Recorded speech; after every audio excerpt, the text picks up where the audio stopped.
जय माता दी। माँ भगवती जगत जननी का नवरात्र चैत्र नवरात्र प्रारंभ हो गया है। आराधना और सप्तमी और अष्टमी, राम नवमी और दशमी का विशेष महत्व है। और इसमें कलश स्थापना किस दिन करें, घट स्थापना का मुहूर्त क्या है, और पूजा के विधि क्या क्या सामग्री आपको लेना होता है और किस तरीके से आप पूजा करें, वीडियो में लास्ट तक बने रहिए, आपको बताते हैं हम। ऐं ह्रीं क्लीं चामुंडायै विच्चे। चैत्र नवरात्रि का विशेष महत्व माना गया हमारे शास्त्रों में।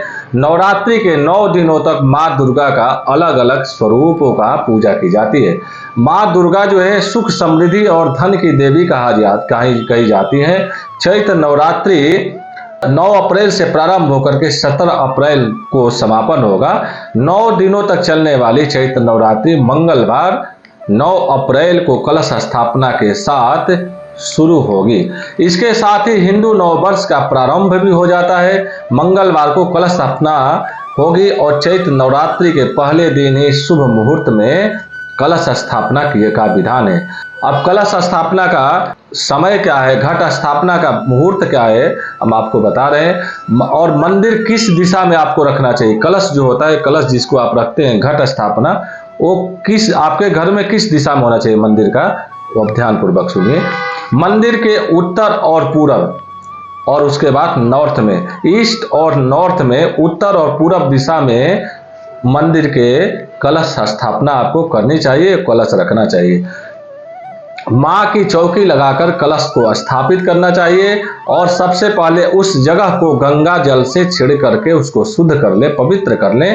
फिर चौकी पर लाल रंग से स्वस्ति बना करके उस पे एक कपड़ा रख दें और उसमें जो है एक कलश रख करके अष्टदल बना दीजिए। अष्टदल बना करके कलश रख दीजिए और कलश के अंदर आप एक सिक्का, रोली, सिंदूर, कलावा, पान के पत्ते और चावल उसमें डाल करके फिर उसके ऊपर आम के पत्ते रख करके और उसके ऊपर ढक्कन रख दीजिए।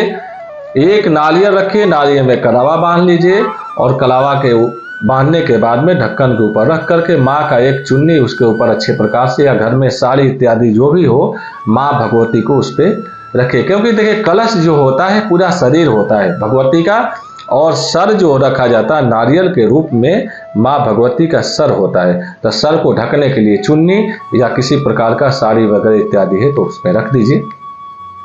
और उसके साथ साथ आप सुपारी, पान के पत्ते इत्यादि सब चीज रख दीजिए। और आपको एक शुद्ध का चावल के अष्टदल बना करके माँ दुर्गा की प्रतिमा को रख करके चुनरी लाल कलश स्थापना के साथ साथ आप दीपक लगा के स्थापित कर दीजिए। और माँ शैलपुत्री का पूजा करना है आपको। शुद्ध घी का दीपक जो है मंदिर के राइट साइड में, आपको जहाँ भी बैठे हैं मंदिर के जस्ट राइट साइड में एक अखंड दीप का भी आपको वहाँ स्थापित करना चाहिए और लगातार शुद्ध घी का दीपक 9 दिन तक जलना चाहिए। अब अक्षत फूल पुष्प लेकर के माँ भगवती शैलपुत्री का आप ध्यान कीजिए। मंत्र नहीं आ रहा तो पूजा माँ भगवती का हाथ जोड़ के बोलिए, हे माँ भगवती शैलपुत्री, आज से आज का हम आपका पूजा प्रारंभ कर रहे हैं। इस प्रकार से माँ भगवती का पूजा करके शैलपुत्री जी को चावल अक्षत पुष्प उनको आप चढ़ा दीजिए। घी से, शुद्ध घी से बने हुए मिठाई माँ को भोग लगाना है। बर्फी, शुद्ध गाय के घी से बर्फी बने हुए भगवती को चढ़ाइए। कमल का पुष्प माँ भगवती को चढ़ाइए। और उसके साथ साथ नित्य प्रति आप पहले दिन से माँ भगवती का दिव्या कवच आपको पढ़ना है। ओम यद गुह्यम परमम लोके सर्वरक्षा करम जडाम यन्य कस्यचिदाखातम तन्मे ब्रोहि पितामह।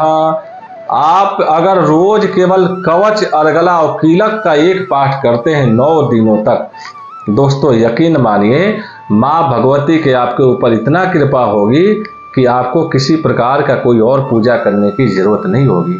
साक्षात माँ भगवती जगत जननी 9 दिन तक आपके घर में विराजमान होंगी। सावधानी रहना होता है कि आपको ब्रह्मचर्य का पालन करना होगा। नित्य नियम, झूठ बोलना, बुराई करना, किसी का निंदा करना, ये सब चीज़ों को त्याग कर करके माँ भगवती के समक्ष रोज नित्य प्रति आप जो है कवच, अर्गला, कीलक का रोज पाठ कीजिए। और नवार्ण मंत्र का जप करते हैं तो माँ भगवती शैलपुत्री आपके ऊपर जरूर कृपा करेंगी। जय माता दी।